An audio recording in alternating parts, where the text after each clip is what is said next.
organize and mobilize Jews and allies to move our region closer to social, racial, and economic justice by advancing campaigns for immediate and concrete improvements in people's lives. And you can learn more about JUFJ's mission and values on our website that Hannah is going to link to in the chat in just a second. If you haven't already and you're just joining us, again, please introduce yourself in the chat, include where you live, if you want, what pronouns you want us to use from you, and what hope you have for the session. And thanks to everybody. Again, I'm just going to try to sort through what a couple folks are interested in learning, how the council operates so I can better advocate, local government and hometown functions. Thank you. Learn more about how our local government works. Great. Great, well, you've come to the right place. Tonight, we are going to talk about the local DC political landscape, who our council members are, what role the ANCs have or play, how a bill becomes a law, a bit about the DC budget process, a very little bit about the mayor and her role in DC. We're going to cover a lot of information, so we're really just going to give brief overviews of the topics that we are covering, which really it goes against what we usually do, but we really want you to feel like you know at least some of what you need to know to be able to take action. So this is going to be a little frontal. There are going to be a number of opportunities for interaction, but we're going to be talking to you quite a bit. So I just wanted to give you a heads up there. We are also going to pause periodically for questions, but please feel free to use the chat. Is my sound not working? I just saw Michelle's comment. It's okay, Hannah? Okay, great. Please feel free to put them in the chat and we'll get to them as best we can. And so, like I said, we're going to be doing a lot of talking, and we're excited to try to cover as much as we can with you tonight. But to start off, we're going to do a very brief history, just a couple touch points of history of DC, touching on some bigger moments in history. So, so many of the dynamics and policies and practices that exist today are rooted in how the city was formed and policy decisions that were made, you know, hundreds of years ago, and also entrenched racism. So we want to give some context and a lens through which to think about today's DC. And so with that, I will pass things over to Hannah. Great. Hi, everyone. My name is Hannah Gerlich. I use she, her pronouns, and I'm JFJ's DC community organizer. It's great to be with all of you tonight, getting through so much information. So we're going to start way back when in 1790 and the origin of what DC was supposed to look like. And it was supposed to be the seat of the federal government with very few residents actually living there. It was going to be a neutral location between North and South, and it was going to be governed by Congress and appointees of the president. The part of the compromise that Hamilton's, quote, room where it happens left out is that the DC's placement was much more than just commuting concerns and proximity to Jefferson and Madison's homes in Virginia. Southerners believed that the placement of the capital, if it was closer to the South, would help ensure the preservation of sandwiching. So preservation of slavery, sandwiching DC between two states, Maryland and Virginia, who at the time were heavily dependent on enslaved labor, meant controlling and containing cultural shifts and attitudes around slavery. This is a really important reminder and base understanding of the racism and racist policies and tensions around race and power that has shaped DC's history and political climate from the very beginning. So that sets off the scene. And now we're going to fast forward a little bit to 1862. And so 9 months before the Emancipation Proclamation, President Lincoln signed the DC Compensated Emancipation Act, making the district the first place to legally and fully grant freedom to enslaved Black residents. While many white DC residents supported the act, many were still fearful of free Black people, so there was still a lot of backlash. because there were so many Black people who lived in DC before this point, there were already financially oppressive laws requiring people to carry freedom papers, and emancipation made many in power dig their heels further into things like checking papers and policing movements of Black residents in forms of curfews and denying work opportunities for newly freed people.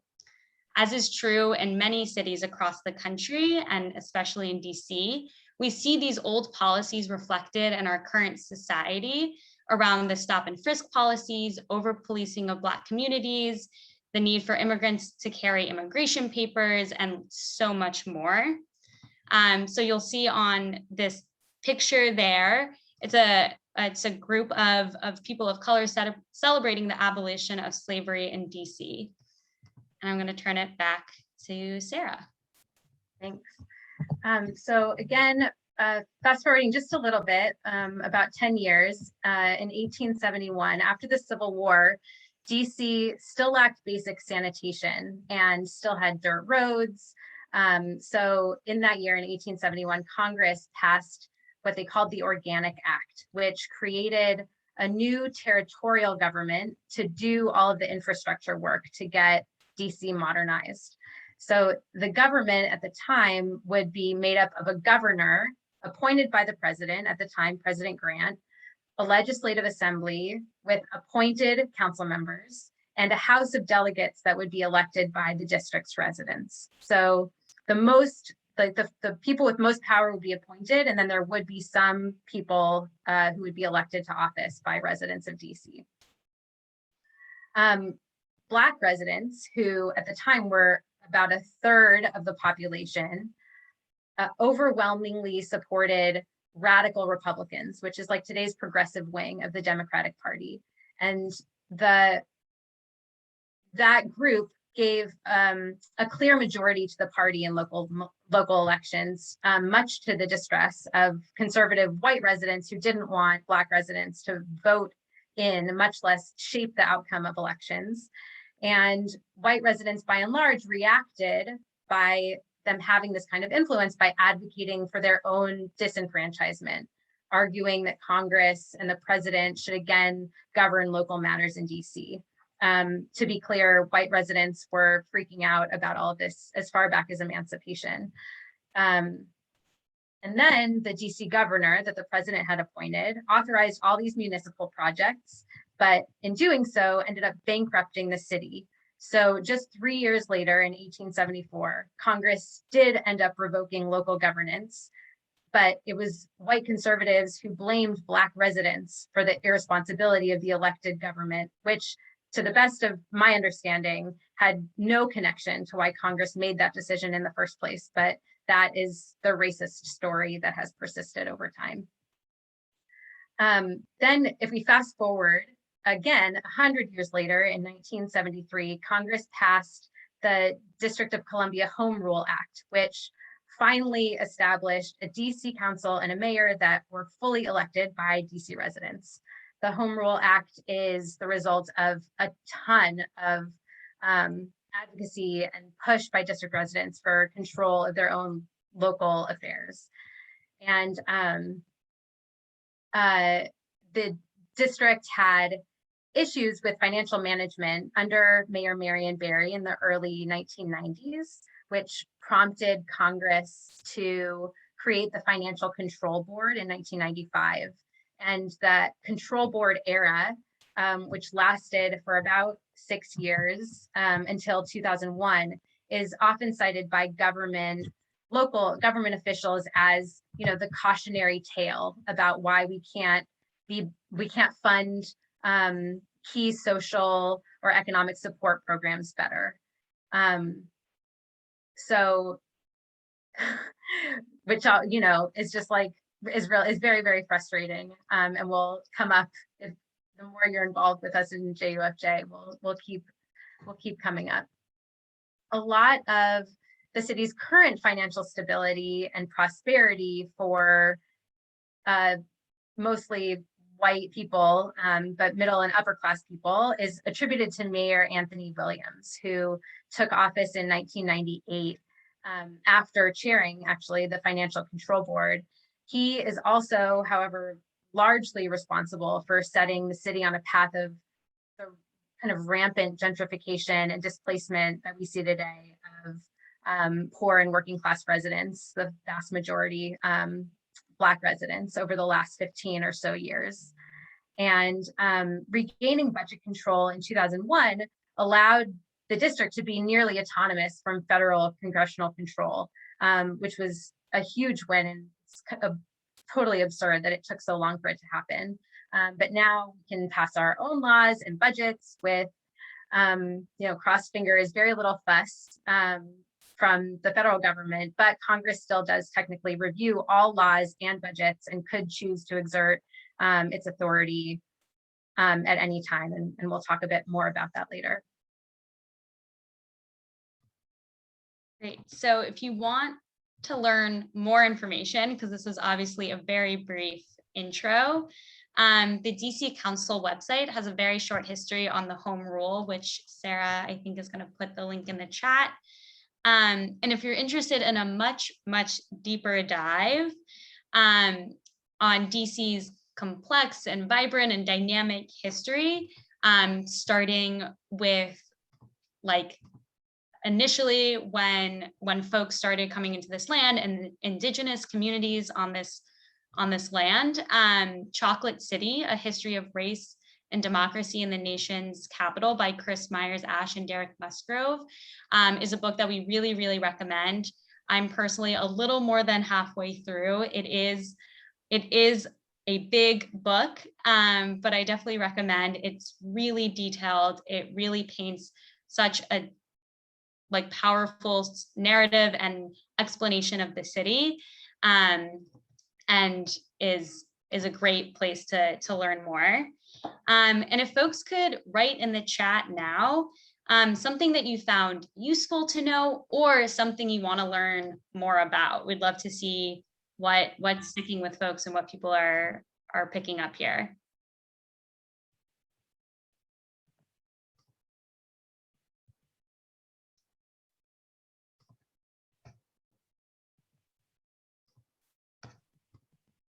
I also know that we just said a lot of information of many years of history in a very short amount of time. So as that's percolating and you're thinking about that, feel free to add in the chat anything that you're thinking about that you have found useful or something you want to learn more about or a question you have.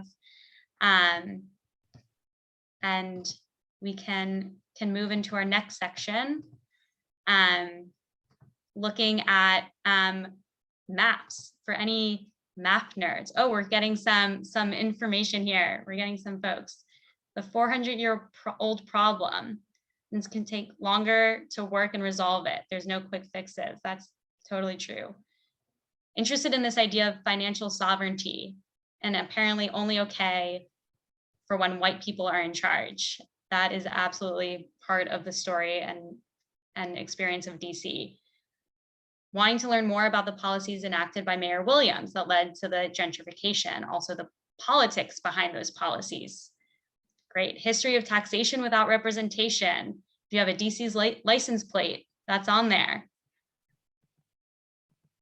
Charlie Michelle are saying, if you look back, everything is really connected to slavery. A lot of disenfranchisement of land ownership. Absolutely. Not knowing about white residents of DC voted to self-disenfranchise rather than allow Black residents to have political power. It's absolutely infuriating, Courtney. You're on it. And a familiar pattern. Congress still plays around with DC's budget here and there. Absolutely. Yeah, these are really, I really resonate with me and really resonate, I hope, with other folks here. Great to hear everyone's responses and what they're thinking about. Awesome. So now we're gonna go into maps. For any map nerds or people who like maps, I think you'd be definitely interested in DC's maps. So the first map on the left side are their quadrants.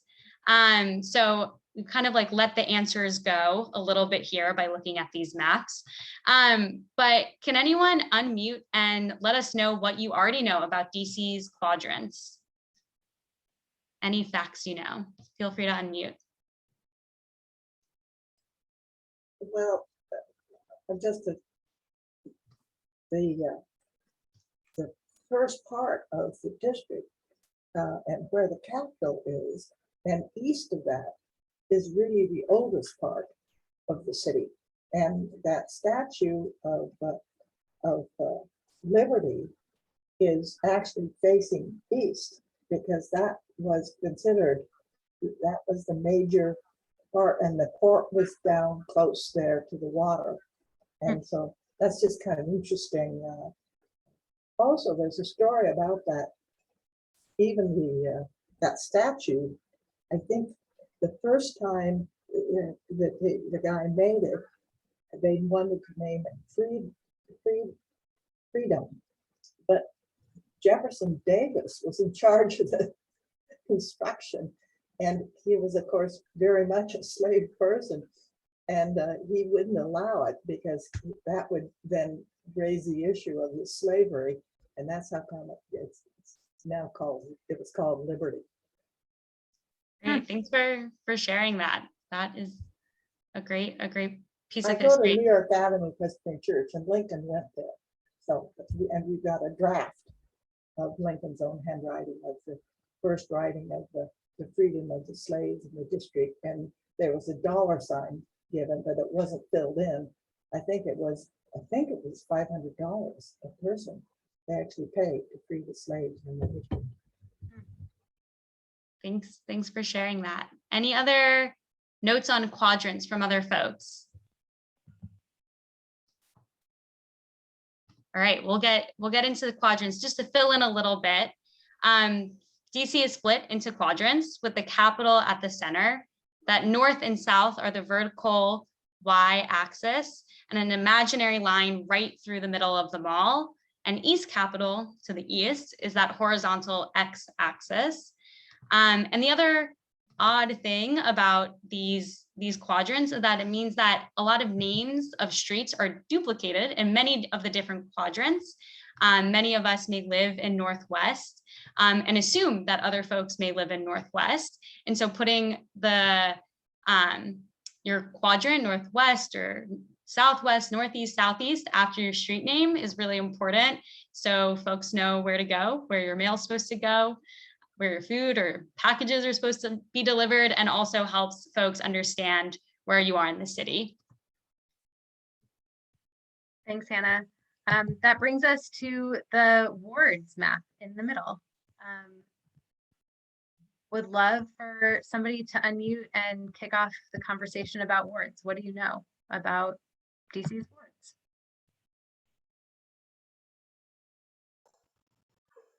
You can start with an easy one.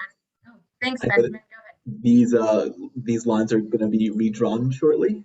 Yes. Why is that? Redistricting, just like congressional districts change every 10 years, the districts have to have roughly the same population, right? The wards have to have roughly the same population. Yeah, thank you. And so because now that we have census data, just like all other redistricting happens in localities around the country, the same thing will happen in DC this year. Yeah, thank you so much for that. Anything else you notice about the wards? Well, just one thing is that the ward numbers don't coincide with the precinct numbers. Mm-hmm. You know, so I think it's kind of confusing, you know, if they could make that all the same, but they haven't, and it's confusing. I don't know. I think we're precinct 2. I'm not sure what we are, but I'm in the grade. But it's confusing. Thanks, Janine. Well, we're not going to get into precincts tonight, but you're absolutely right that the lines, even, I mean, the ward and the quadrant lines don't line up.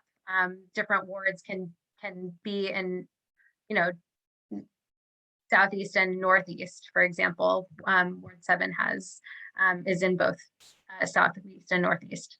Going back to having Benjamin's point about having each ward include roughly the same number of residents, you can see kind of in the southern part of Northwest, number 1 is the smallest ward, and that's because it's so densely populated. It includes Columbia Heights. And Ward 8 and most of Ward 7 are currently located on the other side of the Anacostia River. On the other, and by the other side, I mean the southeast side of the Anacostia. And Ward 7 and 8 have the highest rates of child poverty and have the worst access to grocery stores and hospitals. In the just a kind of going back and a little bit more of some recent history. In the 1950s and 60s, the city was named Chocolate City, which is what the book is also named that Hannah referred to earlier, because it became a primarily Black and Black-led city at the time. By 1970, it was about 71% Black. And due to racist housing policies like racially restrictive covenants and Black people being discriminated against for FHA home ownership loans, those drove displacement and gentrification, and the government attracting wealthy white people into the city. The district has transformed over the years, which is what we were referring to earlier. And just in the last 5 years, it's changed to no longer being a majority Black city. It's now 45.5% Black and decreasing. And until recently, there was still a plurality of Black people, as in there were more Black people than folks of any other race, but recent census data show that there are now about the same number of white people as Black people. And the transformation due to gentrification and displacement really has resulted in a deep sense of loss for people who are many generations in DC. If you are interested in learning more about this history, thanks, Hannah is going to put it in the chat. There's a really amazing project put on by a couple historians in DC called Mapping Segregation that you should absolutely check out. And now we're going to get to that last map, which my first question was, can anyone tell me what ANC stands for? But it's written right there. Advisory Neighborhood Commissions are our very small map. And I'm wondering if folks can unmute and share what you know already about ANCs. And I'm seeing the request for following up with email with all the links. Absolutely. ANC commissioners, their goal is to have like the needs of their specific neighborhood within their ward heard by, I guess, the DC government. And they're really trying to get like, it's like, obviously you've got the quadrants and then smaller, you've got the wards, but like really down to like a neighborhood level, they're trying to like localize government even more and have very specific things that are only like neighborhood specific heard and addressed at a local level, a bigger level. Exactly. That is what an ANC is. ANCs are our most local form of government in DC. Their commissioners are elected for their single member district, and they're elected for 2-year cycles. And it's an uncompensated position, and it's where you can experience the most Parks and Rec in real life experience in DC. I'm wondering if someone else could unmute and share some of the things that an ANC commissioner can support you on or does in their ANC. What are some of the local policies or things that they can work on?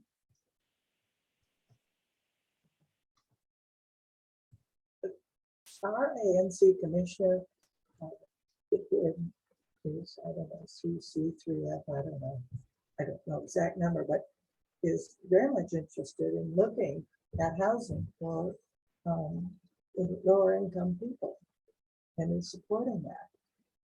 So I am very pleased about that. Yeah, that's great. So Janine, that your ANC works on some housing issues in your specific ANC. That's great. I'm at Van Ness UBC. That's great. Michelle, I think I saw you on mute.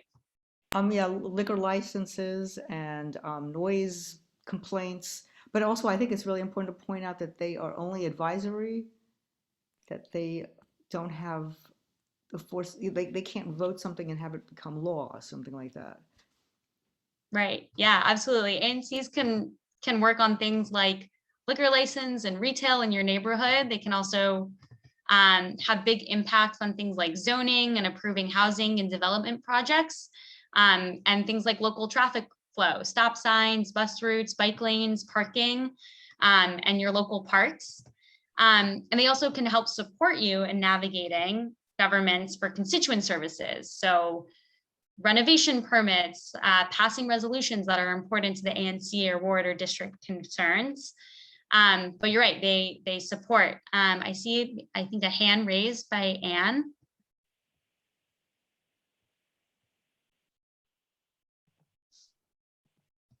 And if you are speaking, you're Thanks. I was having trouble unmuting. I just wanted to point out that ANCs can also totally ignore the wishes of their constituents.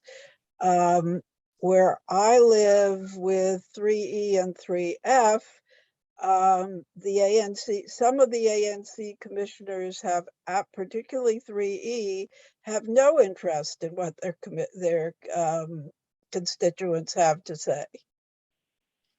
That is a great segue, and thank you for sharing that. And to my next point, that these are elected officials and we can hold them accountable through how we vote. And groups like DC Metro DSA make ANC endorsements. And it's definitely worth doing your homework, knowing what your ANC commissioner has supported or not supported or worked on in the past, so that you can vote in some of those competitive races. About half of all ANC races are competitive. And maybe if you're feeling really excited right now, you could become an ANC commissioner yourself, if you really want to. And do you have your hand up again? Yes. At least where I live, you almost never have competitive races. So that doesn't give you a chance. Yeah. And I would rather do anything than be an ANC commissioner. It's a thankless job, and it's hard work, and you and Michelle, just named some pretty challenging things when it comes to ANCs, both that they don't have legal authority or to implement anything or to pass laws, and that they can easily just be in somewhat powerful positions and not listen to their constituents. And at the same time, they're still there, and if it's part of a strategy to get ANC commissioners involved in some kind of campaign to try to rally around issues, it's important that we know about them, and we know who our ANC commissioners are, and that we're still trying to engage folks. And it is totally frustrating sometimes, hence Hannah's reference to Parks and Rec in real life, in case anybody missed that aside. Awesome. So sounds like a lot of folks here may know what ANC they're in, and you know who that person is, but you may not know what ANC you're in. So we're going to do a very quick 3-minute breakout. And your job is to figure out what ANC you're in and when your ANC meets. The first challenge is finding where you get that information. We'll obviously share that afterwards, but we want to make this a little interactive. And when you get into your breakout, make sure to just introduce yourself. And I would really recommend being unmuted, share your sources and where you're getting this information. Maybe you're in the same ANC as someone in your group. It's going to be very quick, 3 minutes, and then we're going to come back together. So I think Sarah has those groups ready, and we'll be back in 3 minutes.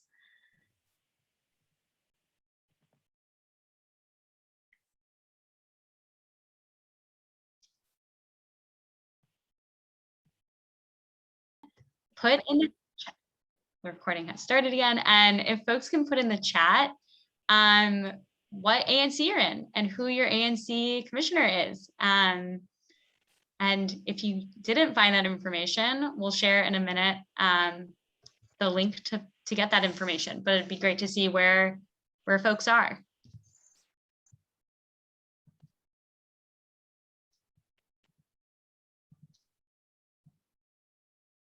(3G06) 2B. 1B. 2B01 and C3F. I'm seeing no repeats so far. So we're all in different ANCs. 1A. I'm appreciating some of the folks who are also putting their single member district. Awesome. Great, thanks for sharing, everyone. And for future reference, or if it was difficult to find, Sarah's gonna put in the chat where you find your ANC. It's anc.dc.gov.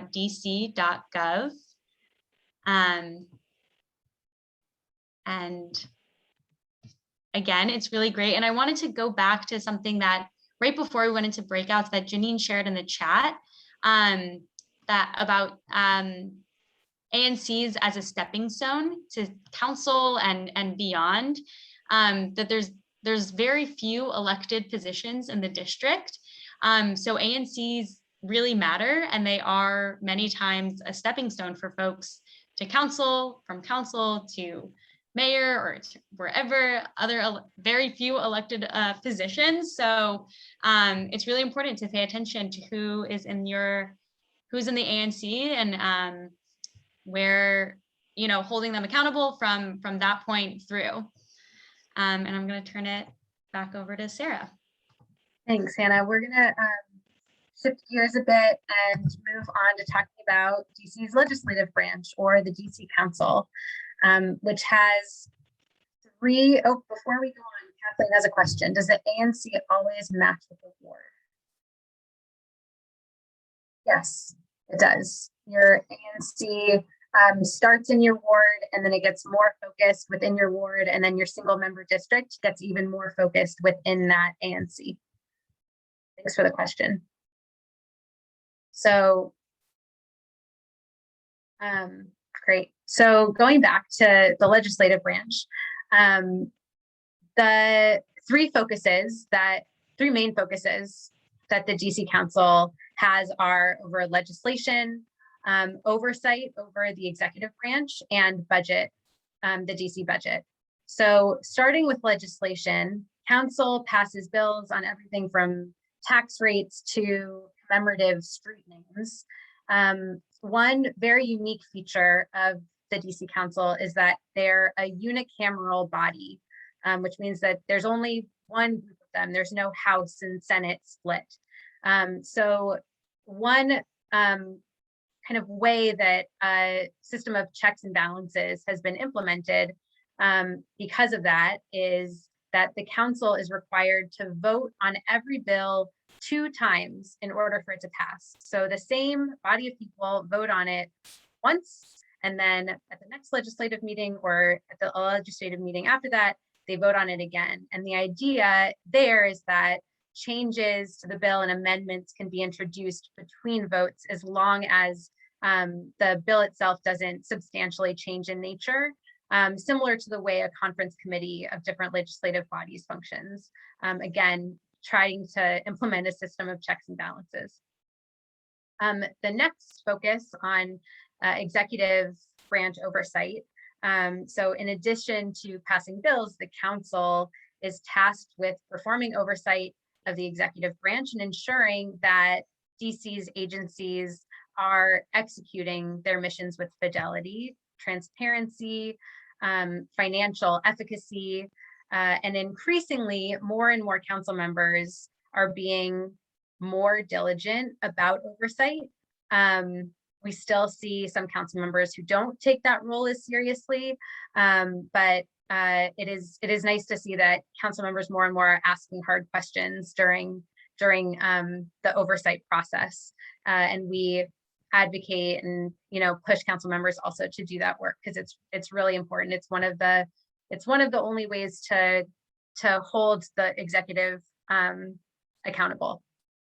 So the third focus on the budget While the mayor proposes an annual budget, the council itself approves the final budget for the district, which means they also have the power to kind of tinker around the edges of our funding priorities.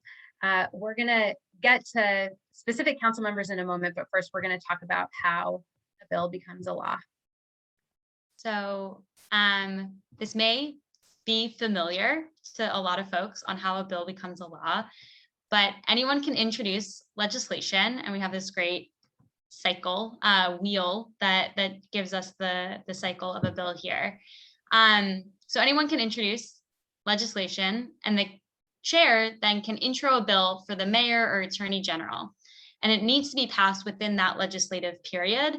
Otherwise, it has to be reintroduced in the next legislative period.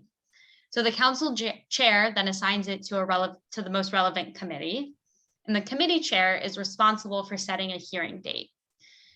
The bill has a public hearing, and anyone can testify, and this is a really key moment for us to be clear about where we stand on legislation, whether we're supporting or opposing. And it's really important moment of advocacy for a group like JUFJ and all of our partners is public hearings for bills. And then the committee marks up the bill and it votes on it in that committee. It's then sent to the committee of the whole, which is affectionately called in DC the COW, where all the members, all 13 members, can ask clarifying questions or seek explanations about the bill. Then the COW, the committee of the whole, moves it to a legislative meeting where, as Sarah mentioned before, it must be voted on twice in 2 different legislative meetings. However, before it gets voted on, each bill has to have a fiscal impact statement and a racial equity impact assessment. And this helps council members make informed decisions about the impacts of the legislation. So that fiscal impact statement is how much the chief financial officer thinks it's going to cost to implement. And that racial equity impact assessment identifies potential impact on communities of color that this bill may have. The bills then go to the mayor to sign or not sign or veto. In DC, a veto-proof majority is 9 votes. And you'd think we'd be done, but we're not.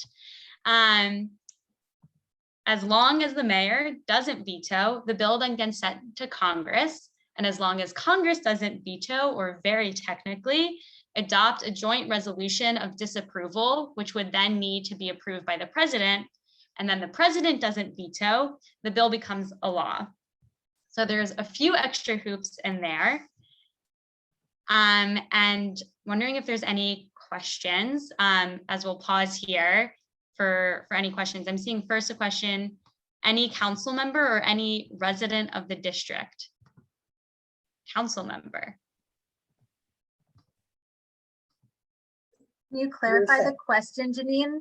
Yeah, I'm saying any district resident or council member can introduce a bill. Is that what you're saying? I just didn't understand it. I'm sorry. Can you hear me? I can hear you. Hannah, do you want to take this? A council member, any Okay. council member Okay, can introduce a bill. you didn't say that, and I thought, "Gee, Apologies. maybe I'll put in a bill." Apologies for that. You're right. Any council member.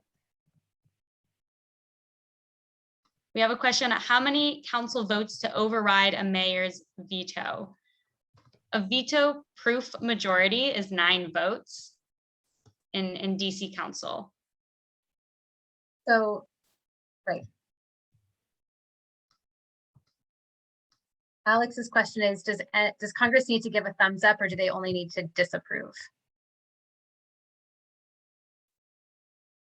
And the answer is that they only, if they're going to intervene, it's just to disapprove, that we don't need approval. And for permanent legislation, Congress has 30 days to do nothing or something. And you know, this is a real problem, because what happens many times is if the city council needs to get something passed, they have the authority to do it on emergency level for like 90 days or something like that. So they can at least get something done. But, you know, they're still ruining us, you know, they really are. It's disgusting.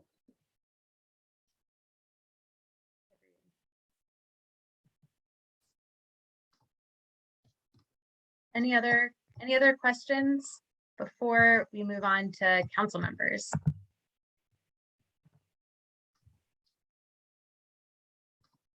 Thanks for asking, Josh. And thanks for catching that.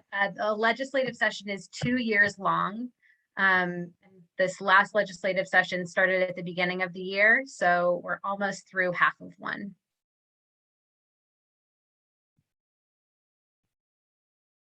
All right, so keep those questions coming if you think of any more. And in the meantime, we will move on to our at-large council members. So another quiz for all of you. I'm hoping somebody can unmute and tell us where in the city you live, or we can just scroll back up to your answer about which ANC you're in. So where you live, and we would like you to name all of your council members. Or you can put it in the chat.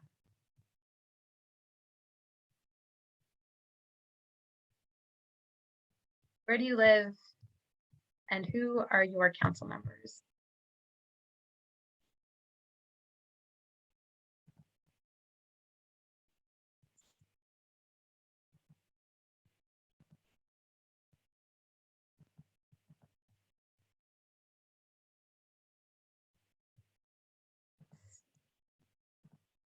Still hard to tell if people are thinking or great. Thanks, Josh. And Benjamin's in Ward 1. So Benjamin's council members are Brianne Nadeau, council members Nadeau, Councilmember Robert White, Councilmember Silverman, Councilmember Bonds, and Chairman Mendelson, and one other. Great. Charlie and Michelle are in Ward 4, so Councilmember Janice Lewis George. Great. Ward 6 is Councilmember Allen. There we go. We have all ding, ding, ding. Jeremy named all 5 council members. Thanks, Jeremy. So Jeremy's council members are Councilmember Allen, and then the 5, Jenna, you can click again. The 5 at-large council members are Chairman Mendelson, and 4 other at-large members. We have Councilmember Anita Bonds, Councilmember Christina Henderson, Councilmember Alyssa Silverman, and Councilmember Robert White. So the at-large council members have a constituency of the entire city, and then everybody, in addition to these 5, has 1 ward council member. So we're not going to go through each of these council members, but a quick word about Chairman Mendelson. He has just a little bit of background. He's been on the council for over 20 years. He's been the chair for almost 10 of those years, since 2012.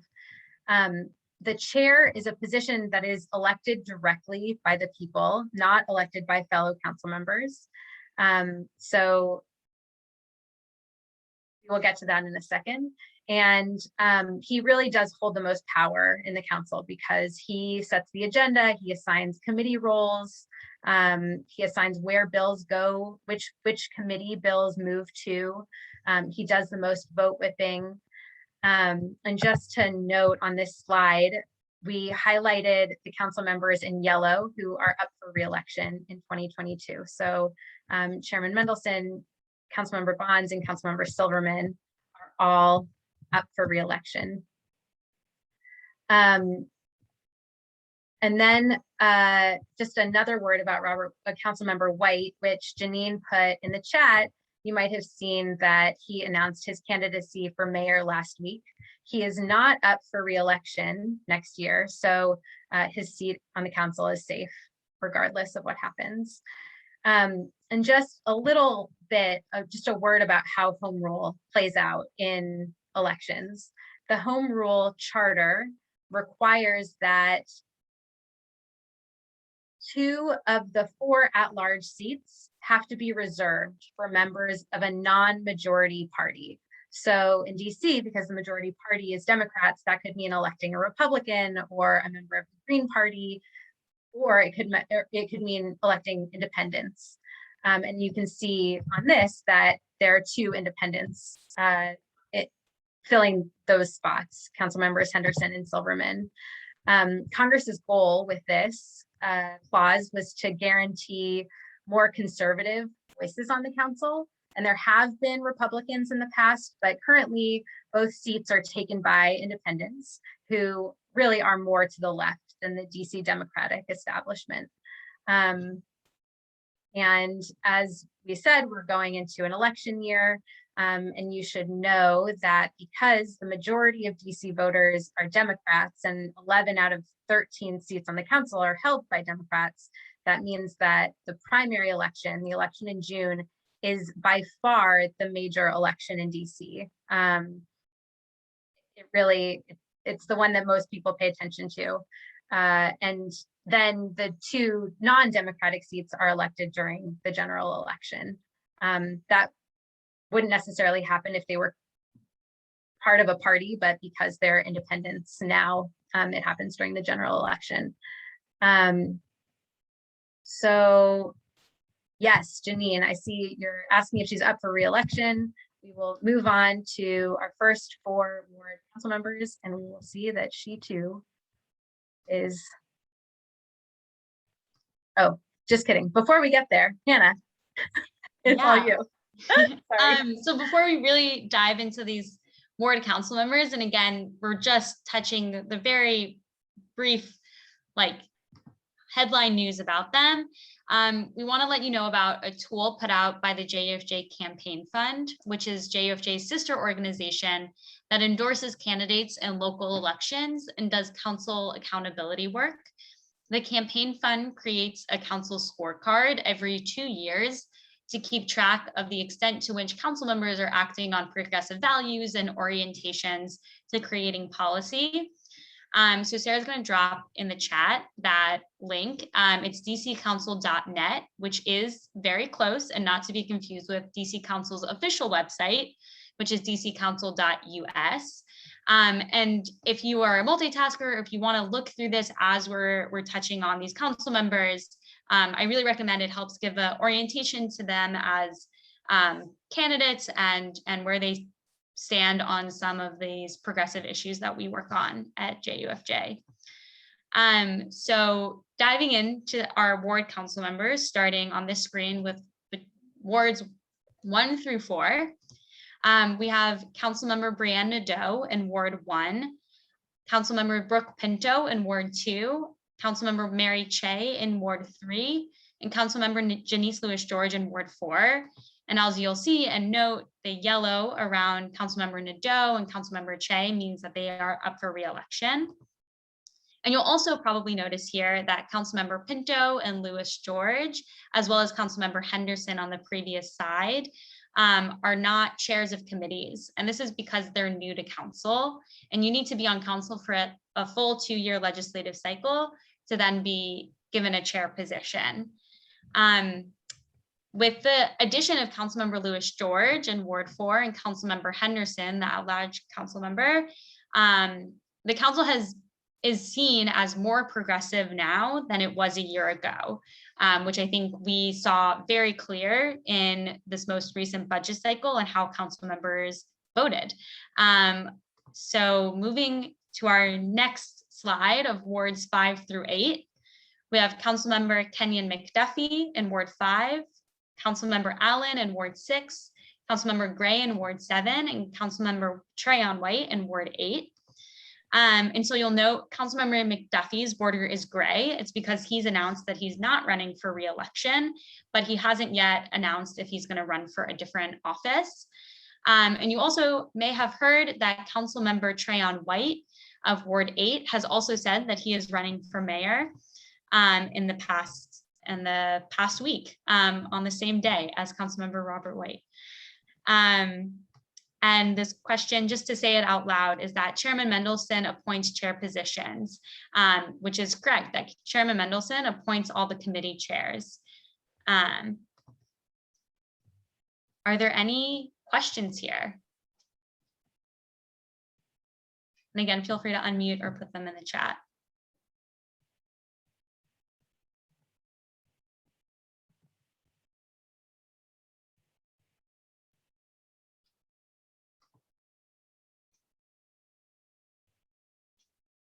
All right, if there are any questions, obviously feel free to put them in, interrupt me or put them in the chat. But unless we see something right now, we're going to move on to the executive branch and talk a little bit Mayor Bowser.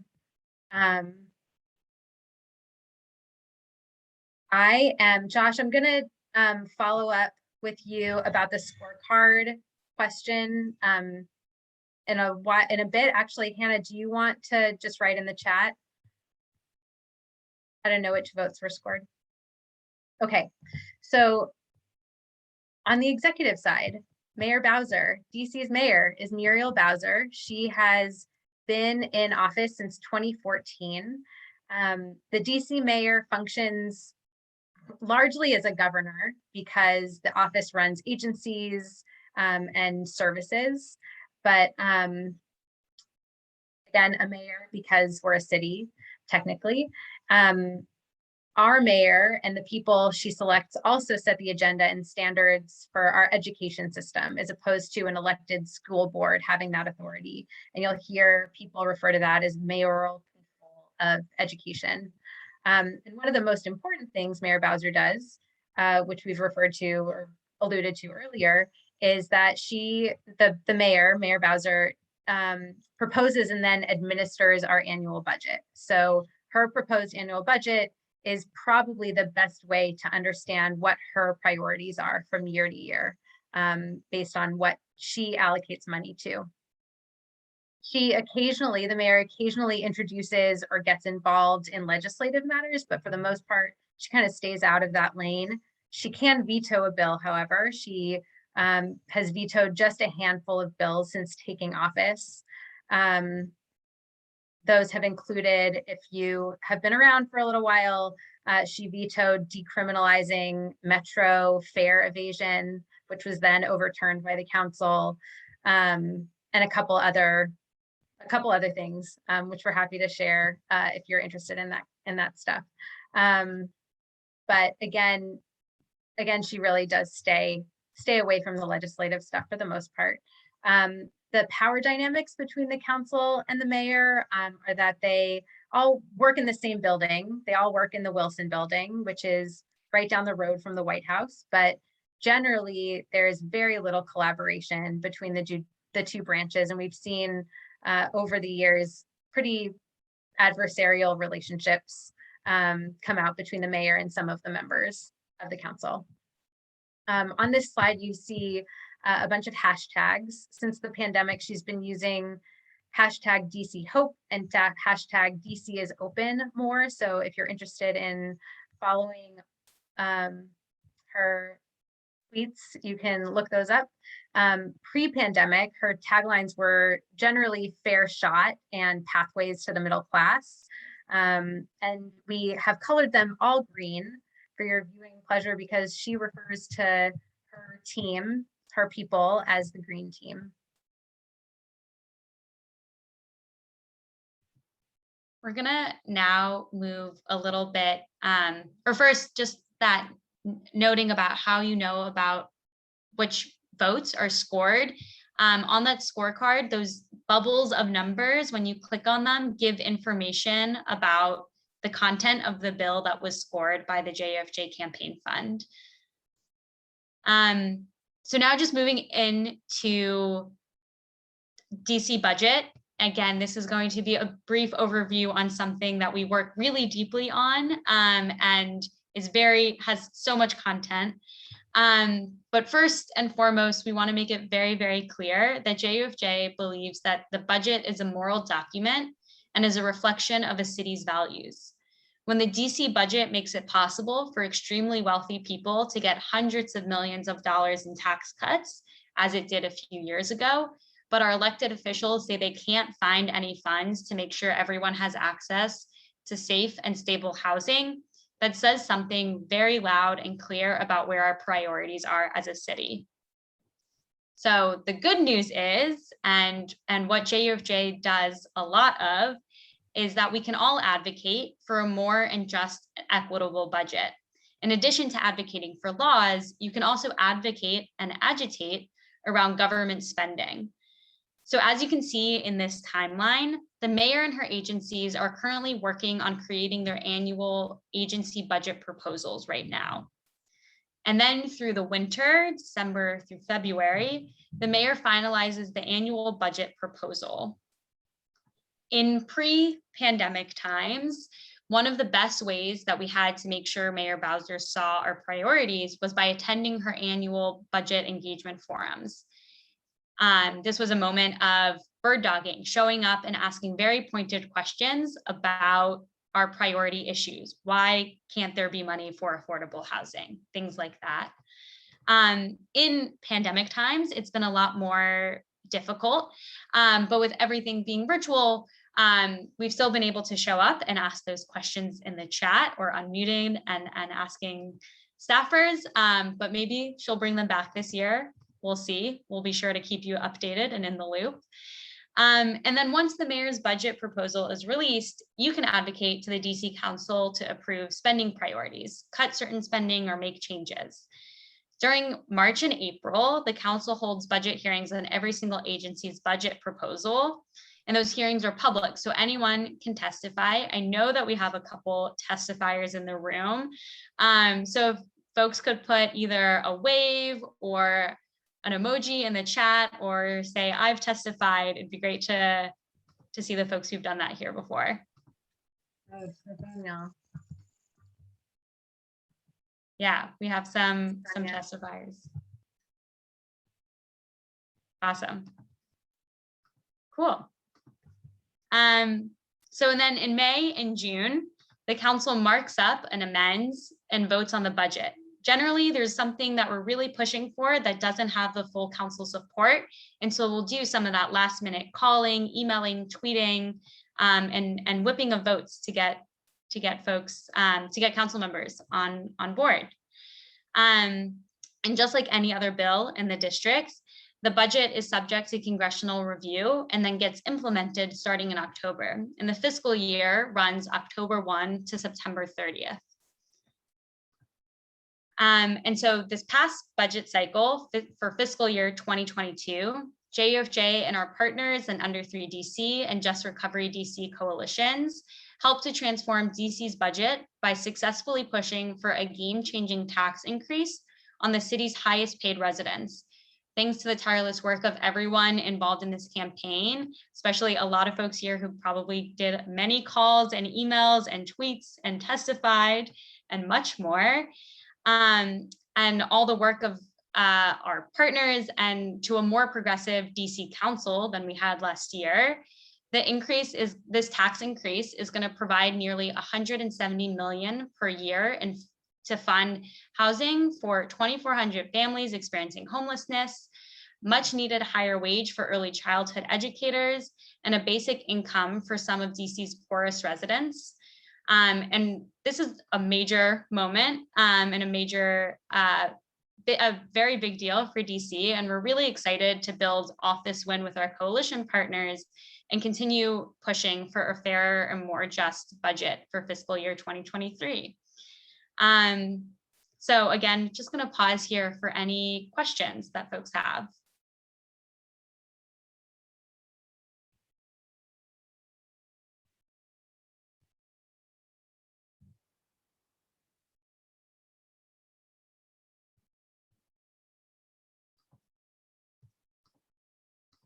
There's no questions, that's all right, because we'll talk a lot more in the future about where DC's revenue comes from and what the city is spending its priorities are.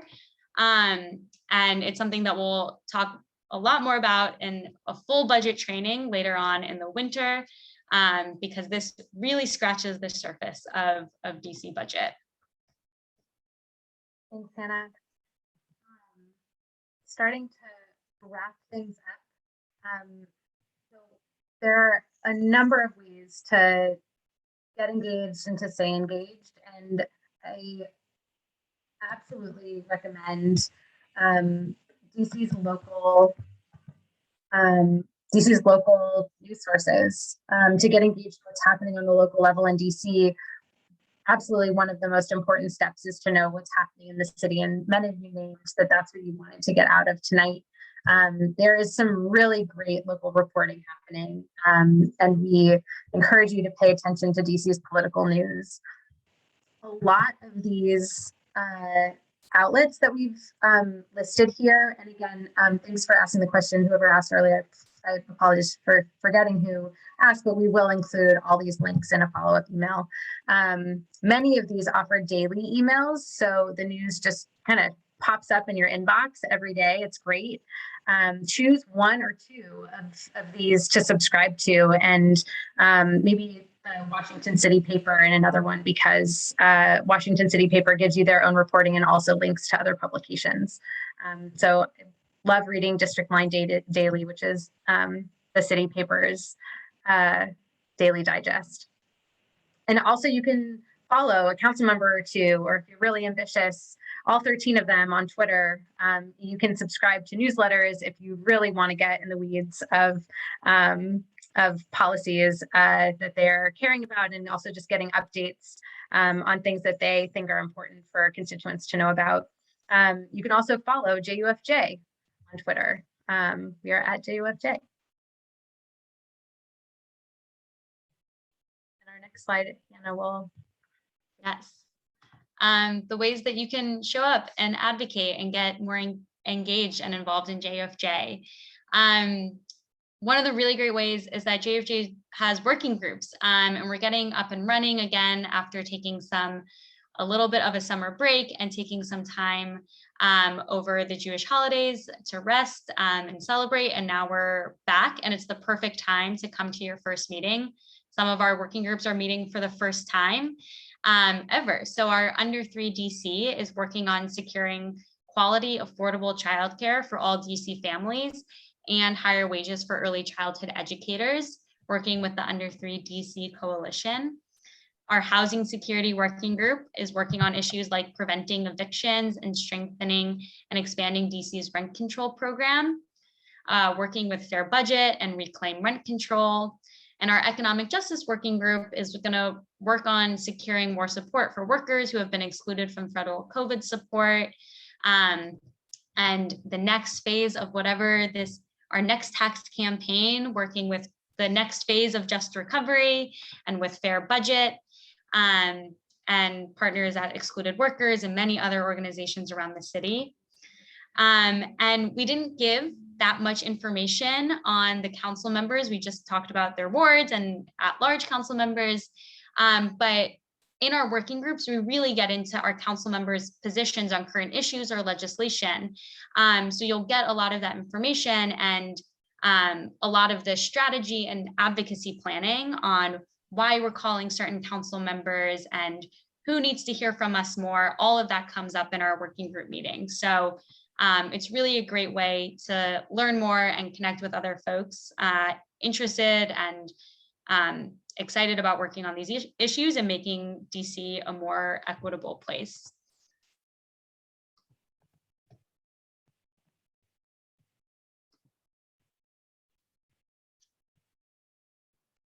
Yeah, so we're going to wrap up in a few minutes, but first, we'd really appreciate everyone taking a couple of minutes to fill out our feedback and commitment form, I should introduce myself. I'm Jenna. Hi. I'm new to JUFJ and I'm working primarily with the Housing Security Working Group. I use she, her pronouns. But we would love it if you could fill out this feedback and commitment form that Hannah has kindly just put in the chat. We really want to hear your feedback so that we can improve upon this presentation and this talk for the next time we do something like this.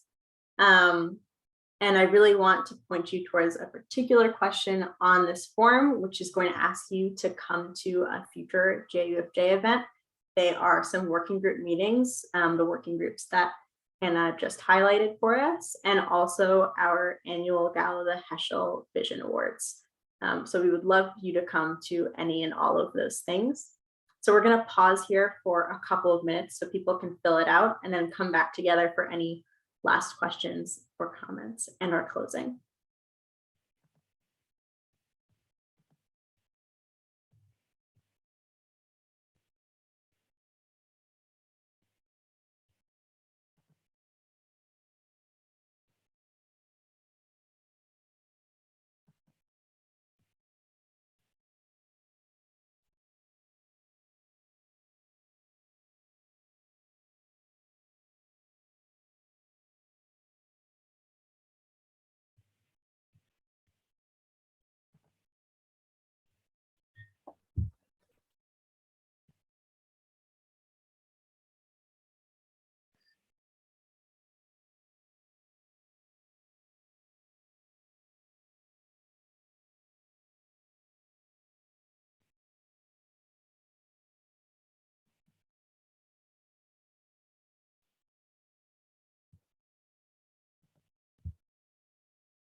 Are we supposed to be singing something?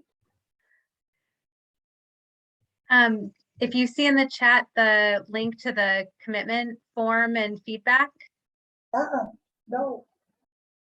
put it in again. We can also email it to you, Janine.